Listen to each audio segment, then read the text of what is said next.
Welcome to the 2022 Social Networks and Health lecture on network interventions, also known as network methods for behavior change. My name is Tom Valente, and I'll be giving you this lecture, and I'm going to record it in 6 different sessions to break it up a little bit. And I hope you enjoy it, and feel free to contact me should you have any questions, and I'll look forward to seeing you all during the interactive session.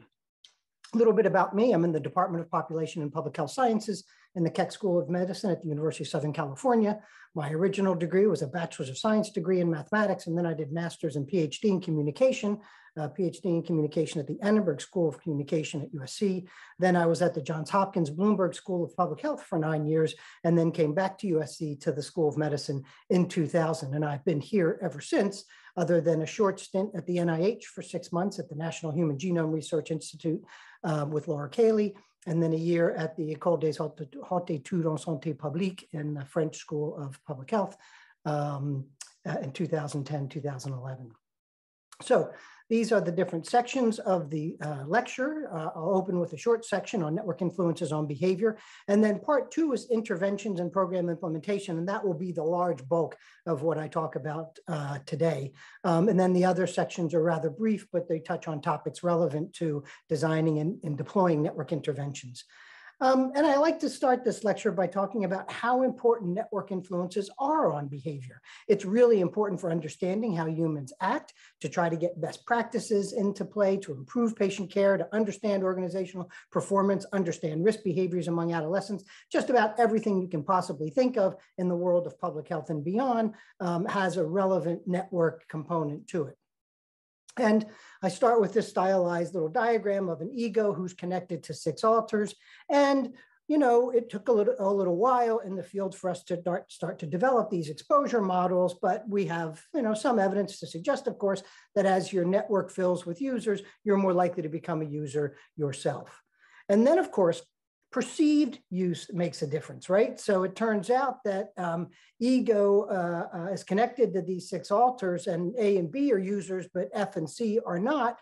And so it turns out that if ego thinks F and C are users, ego is more likely to be influenced by that perception than the actual self-reported behavior of the alters.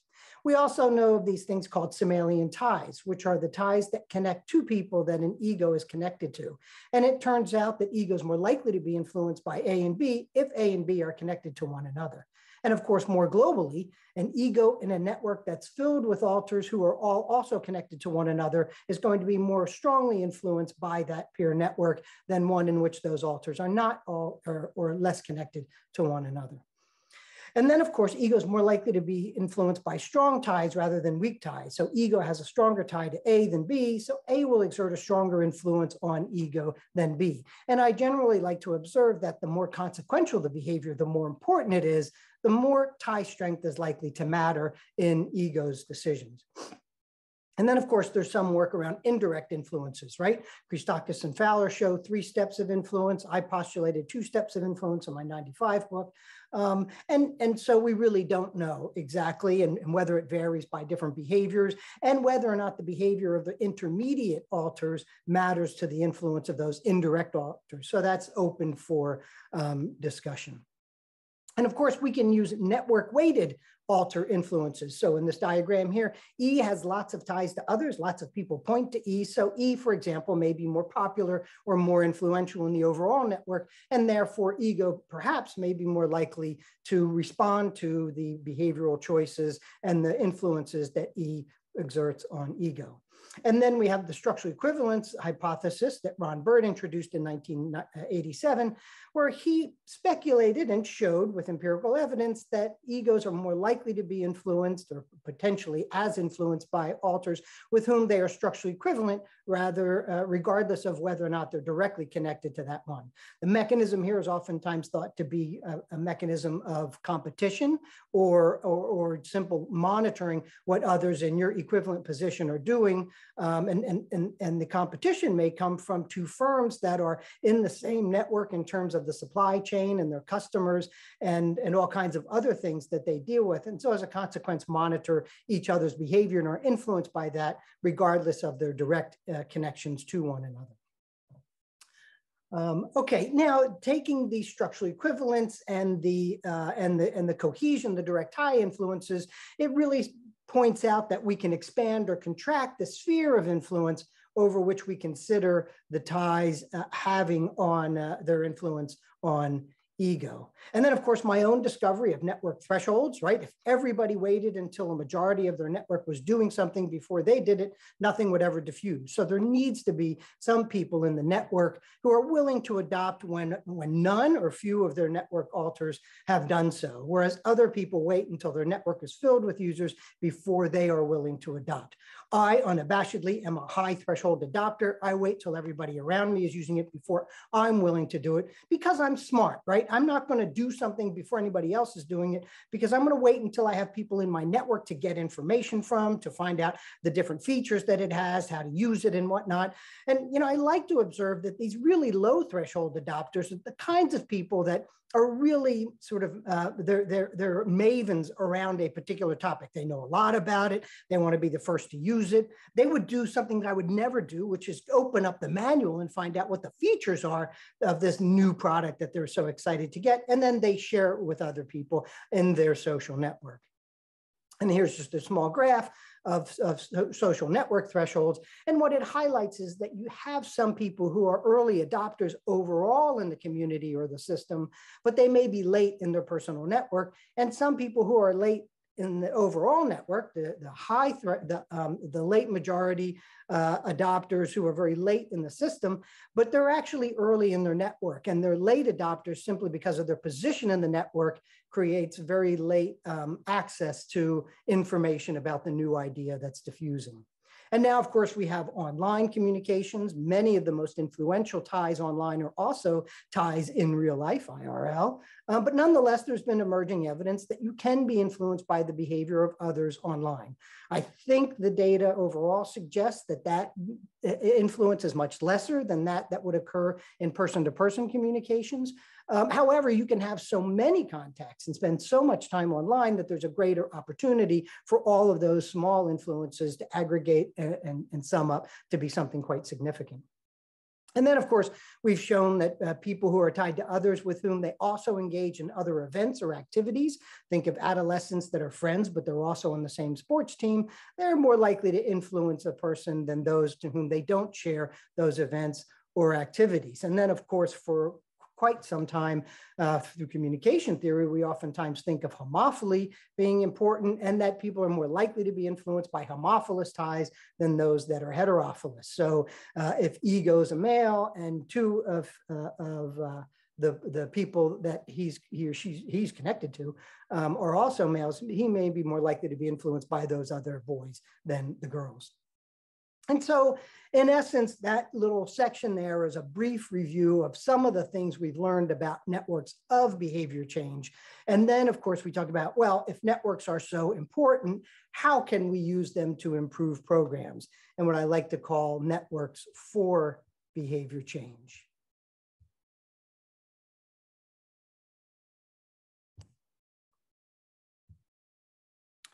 Welcome to part 2 of the Social Networks and Health 2022 lecture on network interventions. And now we are going to segue into talking about program implementation and network interventions. And we're going to start by talking about program implementation, which is sort of a broader view and framework of what it means to design and deploy a network intervention.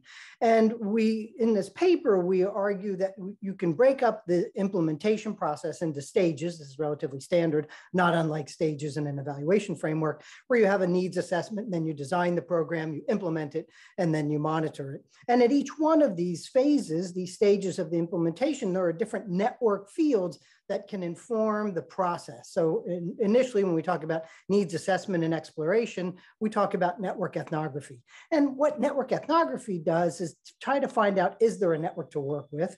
What is the network position of those people who are defining the problem and perhaps trying to design the intervention?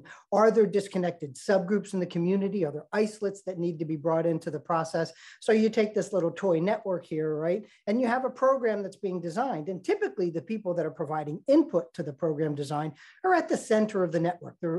Hopefully we expect them to be well embedded in the network.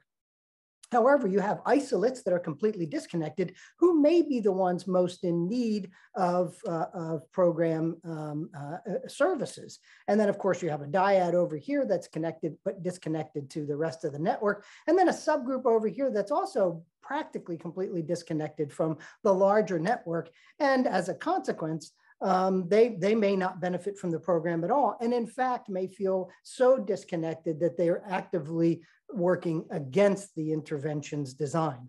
So by thinking about the community as a network, it makes explicit the problem definition and priority settings vary depending on who provides input, who's involved. Community-based organizations are always convinced that they can hear the voices of the community, that they're well connected to it, and are getting adequate information. But of course, as we all know, through Friedkin's work on the horizons of observability, we can only see so far into the network. So there are lots of parts of the network we don't see.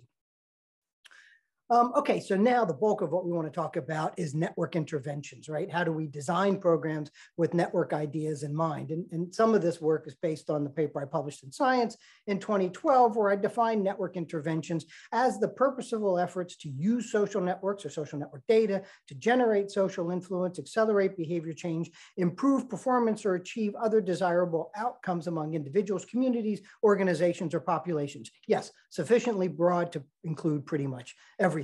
And I like to observe that actually most interventions that we create are in fact network interventions. They at least have a network component. We just don't define them that way, and we don't necessarily collect network data and incorporate it in the process.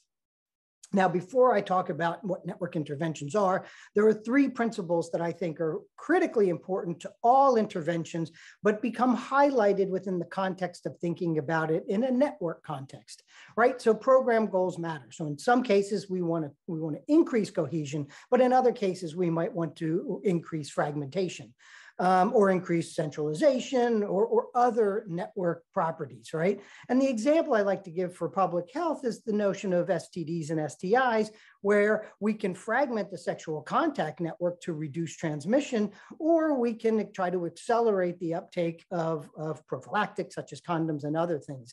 In the COVID context, of course, we've talked about fragmenting contact networks to reduce transmission, but then also using networks to try to accelerate the dissemination of accurate information, encourage people to engage in non-pharmaceutical interventions.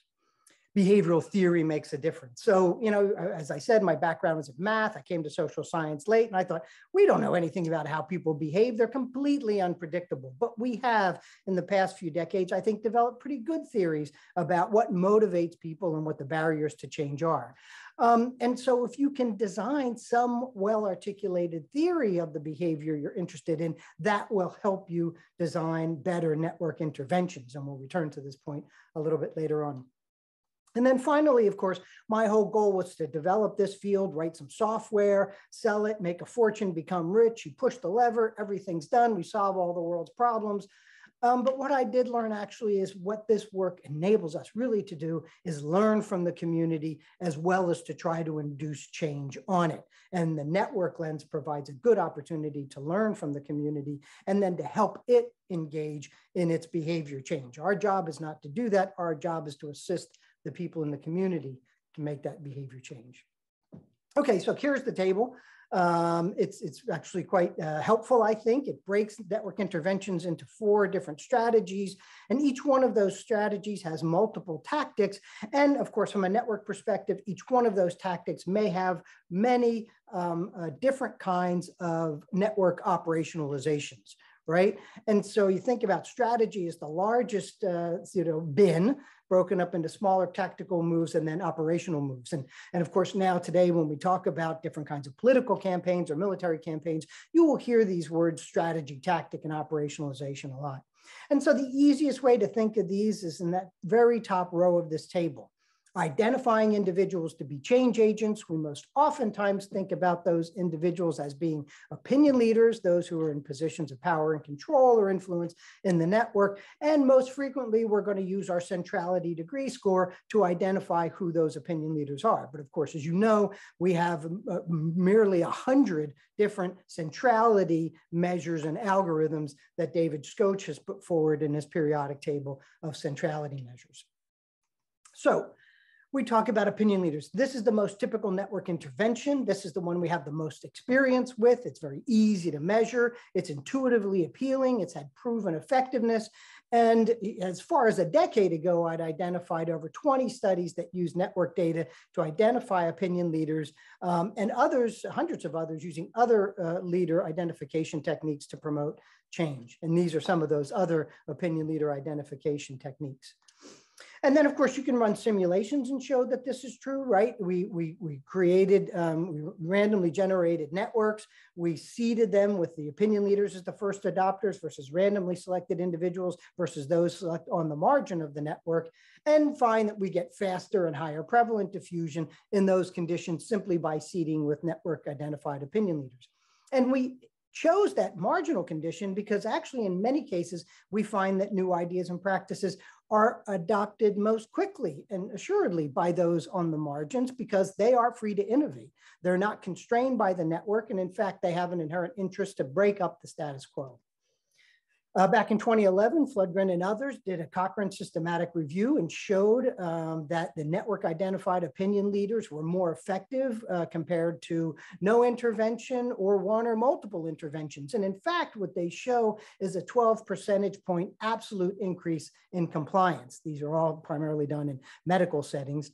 And what's astonishing about that is that 12 percentage point effect size is huge. If you know anything about evaluating health promotion programs and behavior change programs, we never get a 12 percentage point increase in behavior. That is a really large effect size. In degree centrality is what's used all the time. It's easy to calculate. It's easy to explain. You don't want to symmetrize your data. Make sure you ask network questions that are asymmetric in nature. You can compare in degree scores with other centrality measures or even with key player analysis if you haven't reason to do so, such as two people being tied on their in degree score. In degree is preferable because it's robust to missing data. We've showed that in our empirical and simulation work. It's supported by these many other studies. It's supported by simulation. And you can very readily expand or change the number or proportion of opinion leaders selected if your initial tranche of opinion leaders that you've identified, some choose not to participate and you need to go back to the well to get some more. So it's very robust in that regard as well. Theoretical diffusion processes may suggest other centrality measures such as closeness and betweenness, and you can use other centrality measures as tiebreakers when people have the same in degree score. So you can do those things, but like I said, we've always used in degree centrality and it seems to work really, really well. So here's a little network. I have hundreds of these networks of 6th grade students naming their closest friends in the network. We see boys on the right-hand side and girls on the left-hand side. Many of these networks look like this. They're completely divided at this age. No boy would admit to being friends with a girl, although there were 3 girls who admitting to being friends with boys. Probably one of them's a twin. And then you just find those with highest in degree, you recruit them and then ask them to be change agents and promoters. And in all my experiences, people who are identified as opinion leaders very willingly and enthusiastically adopt that role and like to do it. So again, there are many different ways to define and identify who opinion leaders are. It is our most frequently used network interventions. There are a lot of studies that have shown the importance of opinion leaders in the diffusion process. And like I say, in degree is robust to missing and works very, very well. Now, for many of these topics, I will talk a little bit about implementation issues because this is where there's a lot of science to be developed, right? We really don't have a set of guidelines that indicate what we should do once we've identified these opinion leaders. Mostly we base our activities on experiences, right? We could be real passive. You know, we just say, hey, you're an opinion leader. We really need you to get out there and talk about, you know, not smoking or promoting vaginal birth after first C-section or encouraging people to use condoms. Or you can set up very active opinion leader involvement, have them wear buttons and lapels, carry around flyers, blinking lights, wear hats, organize one-on-one meetings, organize grand rounds, all these different things that we could very actively do once we have these opinion leaders identified.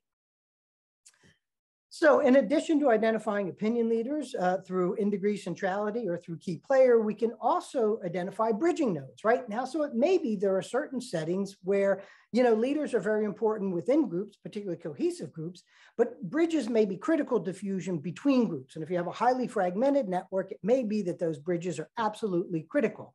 And we've also observed that bridges to some extent may be less burdened by the network. They may have a less constrained network. And so again, be more free to innovate and be amenable to change. So again, you've got a network here. You can identify people like 27 and 2 and 37 that seem to be acting as bridges in the network. There are a number of different ways to identify bridges. We can do it with sociometric techniques, with a couple of papers that I've been involved in. And we can also use Burt's constraint measure, just inverse constraint being a very good measure of structural holes or bridging. We don't have any interventions that have used this technique yet, but hopefully we will at some point. Now, the next individual tactic within the individual strategy is identifying isolates or peripheral folks. And that may be for very good reasons, because people on the periphery can oftentimes be at risk for poor mental health conditions, other health problems, and again, be very removed for what's happening in the network and access to services. And so actively reaching out to marginal or peripheral individuals could really be an important way to go. And then finally, the last individual tactic that we have is identifying low threshold adopters, right? As I talked about earlier, thresholds are these people who are willing to adopt before a lot of other people to adopt. If we can identify those people who have low thresholds for a particular behavior, recruiting them to be early adopters is a very wise strategy, because they're willing to innovate. They're not going to wait until a bunch of people are doing it. And they're probably actually experienced at persuading others to engage in the new behavior. The one challenge, of course, is that we need some information about what, who could be these low threshold adopters by having data from a prior diffusion situation. And again, here's just a simple diagram to illustrate what network thresholds look like. So how do we go about doing this? Well, it's pretty simple, actually. You collect and get your network data, you identify opinion leaders or some other individual category, you recruit them as champions, and then here is the part where there may be some trickiness, right? What if they don't believe in the product that you're trying to promote or the behavior that you're trying to get to diffuse? Then you need to work with those opinion leaders to convince them that this really is a good idea. And you might say, well, that's a problem. But in fact, if those opinion leaders are going to be opposed to this innovation anyway, you better identify them early and get their buy-in. Otherwise, the diffusion process is going to be very greatly delayed, and your intervention is unlikely to be successful because it's not embraced by the people that are most influential in that network. And then, of course, it's simply our job to assist them in their behavior change promotions, providing supplies, providing scheduling, providing information and access to resources, and so on and so forth.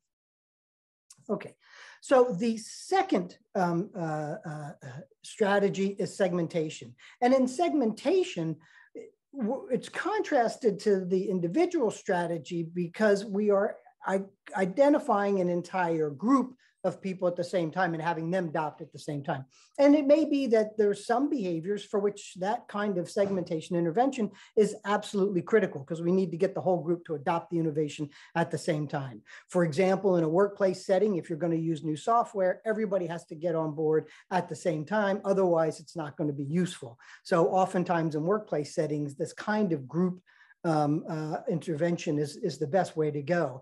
And I actually like to think that the more interdependent the innovation, the more it relies on the connectivity between people, the more important segmentation interventions are going to be. So what are groups? Well, of course, they're nodes or people that are more densely connected to one another than to the rest of the community. And groups can reinforce or inhibit the behavior change process. And like I say, it may be appropriate in many cases to do group-based interventions. Now, there are lots of different ways that we can identify groups in networks. We have components, cliques, k-plexes, cycles, and so on. I am particularly fond of the community detection techniques introduced by Gervin and Newman, and then others.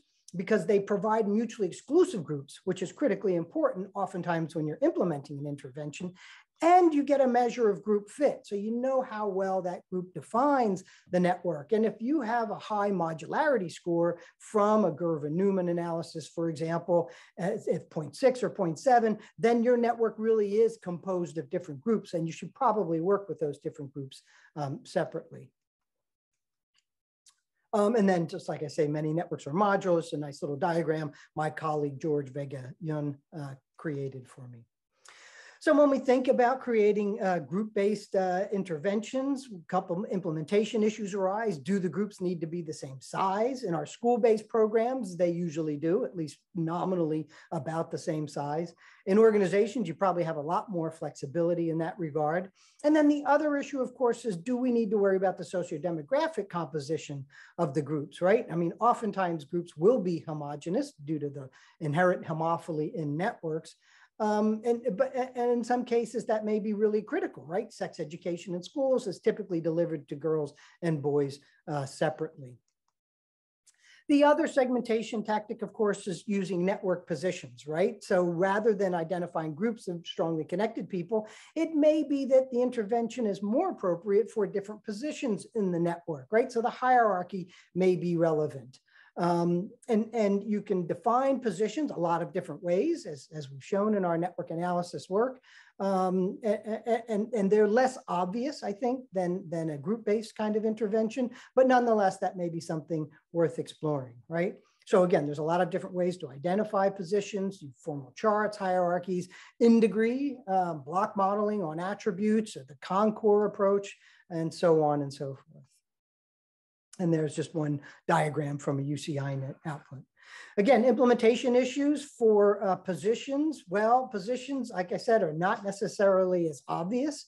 They may vary quite extensively in terms of their explicitness or implicitness. They may vary considerably in size, and they may be hard to organize because they aren't not necessarily connected to one another. And I will pause there as we go into, and actually I'll continue just a little bit longer. We'll talk about the induction strategy. Strategies 1 and 2 use the network to identify individuals and groups. Strategy 3 has tactics that actually use the network structure that are predicated on the overall network structure being activating the dyads. So one induction technique is word of mouth, and this is a very old network intervention, right? We hope that we create a campaign or a program that promotes a product, and we try to get people to spread the word about it. You know, and lately we talk about that idea going viral. Many online retailers now build that into their actual service.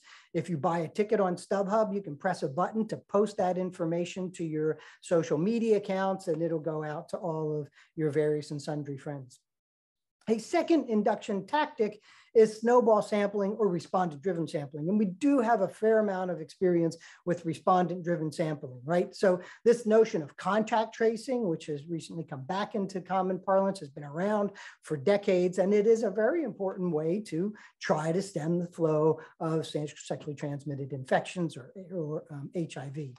Right? Several studies have used snowball methods to recruit a sample, and there are a lot of studies that have used snowball methods or respondent-driven methods to try to recruit an intervention group. And there's a very nice website managed by Doug Heckathorn on respondent-driven sampling. Implementation issues for snowball and RDS come around to ties. You know, they're homophilous. There are some assumptions built into the model. Coupons are used as incentives, and that can always be a challenge.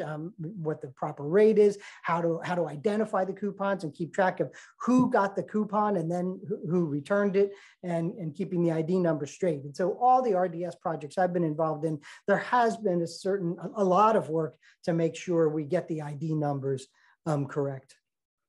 Now, we've talked about groups and positions, and we've talked about identifying opinion leaders. And then the question becomes, do groups and positions need leaders, right? So we can let the groups determine their leaders or the leadership structure when the behavior change is controversial or the behavior change process is controversial, right? So people are not going to want to have somebody come in from the outside and impose a structure on them. On the other hand, if the behavior change process is accepted, the goals are well defined, people are comfortable with it, then we can probably impose some kind of leader structure on the group in participating in the intervention. So we came up with this technique to match leaders to groups. Rather than have leaders unattached, we can assign them to the people who think they are the leaders. This emphasized the local nature of leadership. It emphasized the homophily between leaders and the members of their network. It builds on naturally occurring networks, and it makes sense that leaders could be more effective if they're assigned to the people who have actually nominated them into that leadership position or who are closest to them sociometrically. So here's a diagram again of the little stylized network. We can identify who the most important opinion leaders are in this network that are high on in degree. Then we can simply assign those leaders to the persons who identified them, or if they're not directly connected to a leader, those that they're 2 steps from, and so on and so forth. We implemented this condition in a study a couple of decades ago, looking at the effect of the social network method for group assignment. The study was nested inside an evaluation of a culturally tailored tobacco prevention curriculum compared with a standard social influences one, flavor being the culturally tailored one. And we had these 2 different programs, chips and flavor, and we collected data from students in middle school, 6th, 7th, and 8th grade. So we compared the opinion leader technique, identified the way opinion leaders had always been identified in school-based programs, and built random groups around them. We allowed the teachers to select the leaders and the groups. And then we use this network algorithm by choosing the leaders, again, by high in degree, and assigning students to those leaders based on their proximity sociometrically.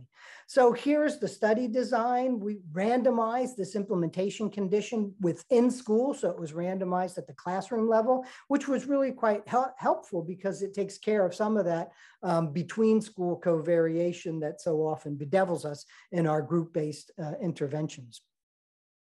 When we look at the appeal of the program, we see that the network condition was thought to be more appealing to the participants. They thought their friends would like it more. And there was no difference in the network condition on whether or not they liked the curriculum. Now recall, these students in the network condition are randomized to 2 different curricula. So this negative finding actually is a positive finding because it indicates we would not expect the people in the network condition to like the curriculum more.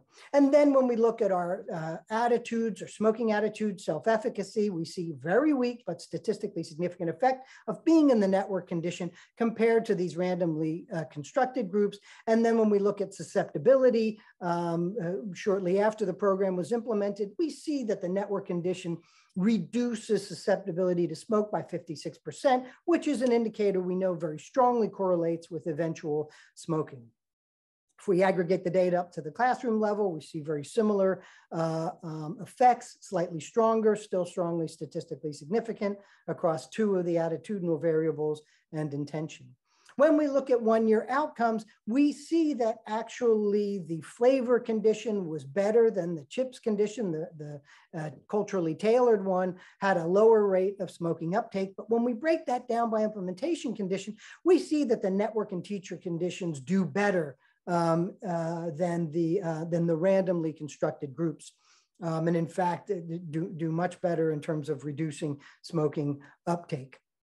So the network condition was the most appealing. It reduced pro-tobacco attitudes and susceptibility, but it's important to recognize that the network effect was dependent on the curriculum. And what we find here is that that culturally tailored intervention really consisted of a lot of interactive activities, some outside of school work, creating plays and skits and whatnot. And because the network defined and teacher defined groups were more ethnically homophilous, they ended up being more effective. So there's this interaction between the kind of curriculum you're creating, the social context within which you do it, and then of course the kind of network intervention you create. We replicated this in the TND network. I won't go through the findings, but they again were very similar. The TND network condition was more effective than creating groups randomly, and it really seemed to work quite well. So network methods were effective at changing short-term outcomes, as these are the first turnkey network-based interventions. The implementation methods are sensitive to curriculum, and who you receive the intervention with, the social context, affect its impact. And that's something that we ignore in public health and in other fields all the time. But if I go to a movie with a certain set of people, I may have a different experience of it than if I go to it with a different set of people. Some of the implementation issues we encountered in doing this is that we really need to have the information readily available. We had 1 week or less to collect the network data and return the leader assignments and group information to the teachers. We did get a teacher say something about, well, what about confidentiality here? And we assured the teacher that we go through IRB protocol process to make sure that although the data are not anonymous, we do keep them confidential. And I will stop there before we go into alteration.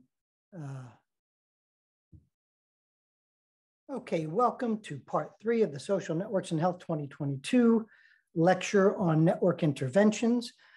Sorry, this is part 3, and I promised you 6 sections, but it turns out there's only going to be 3 because once I start talking about this stuff, I can't stop myself. So we're going to plow through to the end here. Okay, so the 4th strategy is alteration, which I originally called manipulation, but of course that didn't sound particularly good. Alteration sounded like we're being a tailor, it sounded a lot nicer. And there are 3 basic tactics that we have for network alteration. We can delete or add nodes, we can delete or add links, or we can rewire the entire network. So deleting a node, right? You calculate a network metric, cohesion, for example, which I like very much, which is simply the inverse of the average path length. Delete a node, recalculate the metric, calculate the difference.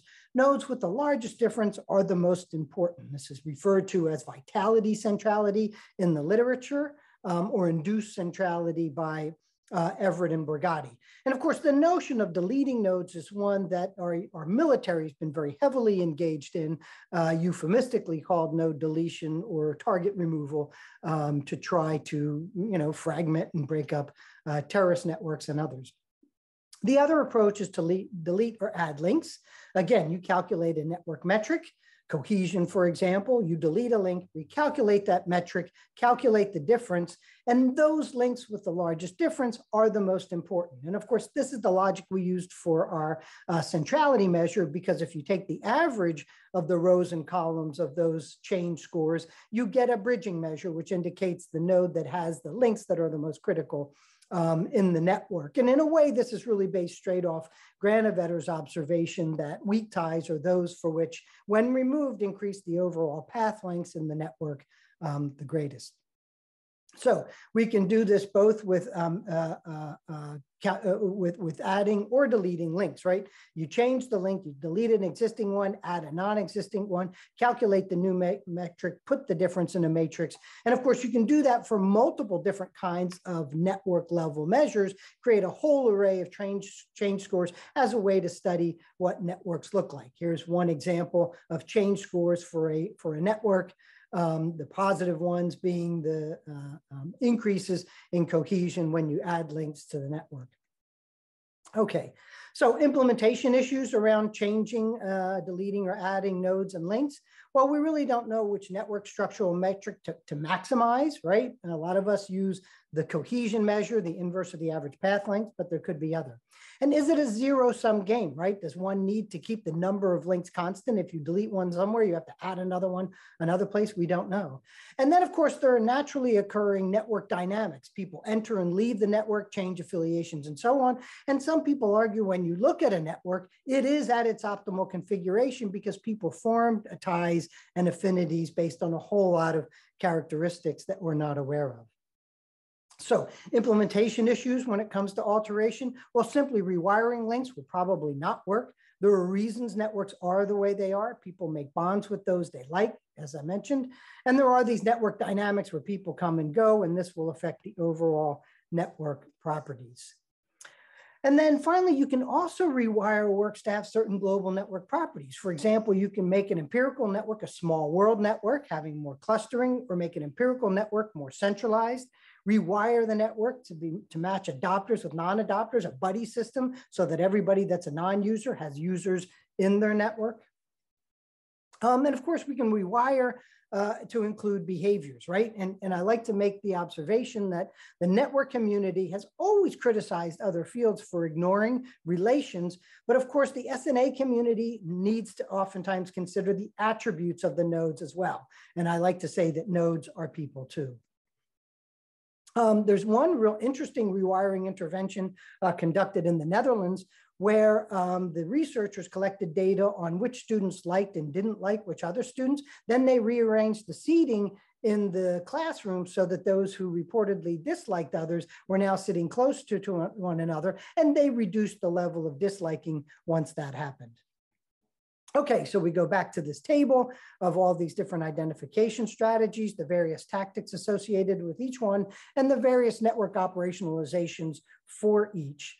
I'll just observe, I created this hypothetical network with some randomly scattered adoptions in them, and then created network diagrams to sort of show how all these different kinds of strategies and tactics play themselves out, and leave a box there in the lower corner because there are other network interventions that are being designed and deployed, not reviewed here, and others that will be developed and advanced in the future.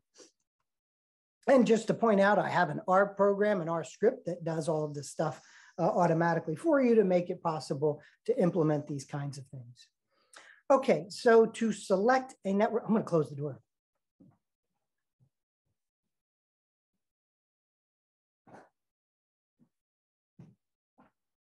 Sorry, there's always gardening going on around here. Okay, so how do you select a network intervention? Well, it depends in part on the type of network data that you have.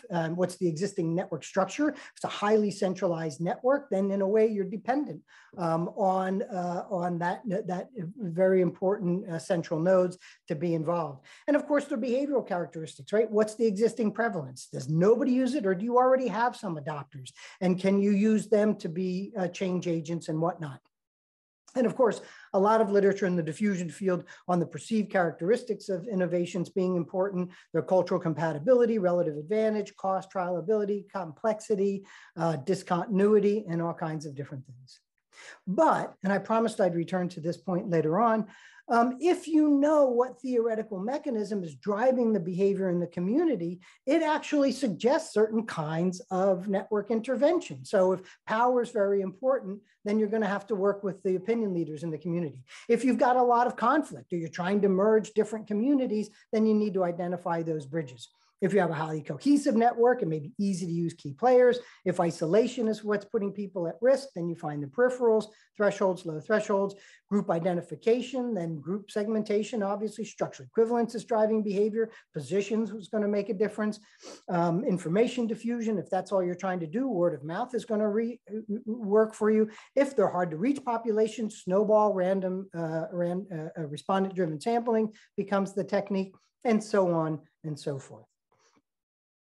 So, and then the third part of this whole process is network diagnostics, which I won't spend a lot of time on, but I will point out that this is something that we've developed for implementation in the field. And this work was conducted with my colleagues, Sabina Giselle, Sherry Barkin.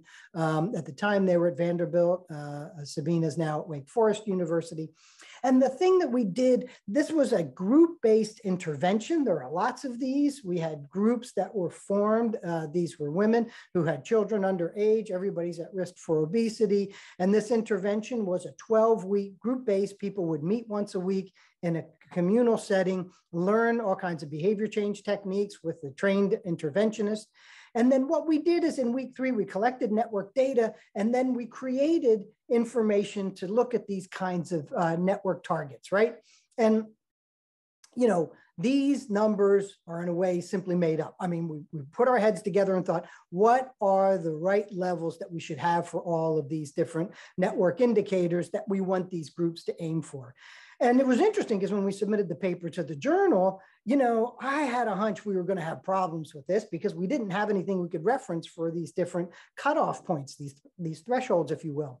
And all the reviewers, every one of them came back and said, well, what are you basing these threshold cutoffs on? And of course, we wrote back in our response to the reviewers, we're like, we're just making a best guess. Sorry, we're the first people to do this and we don't know. This just seemed right to me. And to my surprise, all the reviewers were like, yeah, okay, I'll take that. Usually they don't. And I'll just say that feeding this information to the interventionists, they absolutely loved it, right? Because they were like, wow, look, I have a picture of the network. I know what I need to do. I know I need to get these people to be involved in the conversations. I need to connect these people together. I may have too centralized network here. I need to make it more decentralized and so on. So they found it a very useful tool for implementing their interventions. And then I also like to talk about, well, what kind of network do you use? I've been talking about friendship and talking about networks generically.